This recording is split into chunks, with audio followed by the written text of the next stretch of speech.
आज या निमित्ताने या सभागृहाला आश्वस्त करू इच्छितो, कोणतीही शंका मनात ठेवू नका।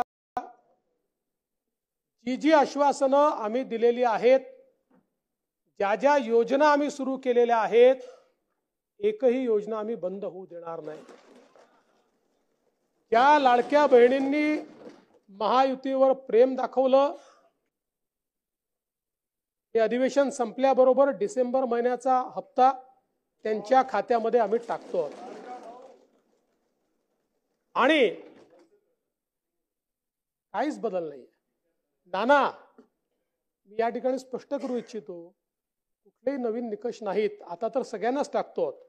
पण ॲपरंटली असं लक्षात येत आहे की काहींनी 4-4 खाती उघडलेली आहेत। जसं समाजामध्ये चांगल्या प्रवृत्ती असतात, त्याच्या काही वाईट प्रवृत्ती असतात। एखादी योजना जर चुकीच्या पद्धतीने कोणी वापरत असेल तर जनतेचा पैसा आहे, तुमची आमची सगळ्यांची जबाबदारी आहे की तो योग्य प्रकारे गेला पाहिजे। आता मागच्या काळात आम्हाला लक्षात आलं, माणसानीच 9 खाती काढली, आता त्याला लाडकी बहीण म्हणायचं कसं?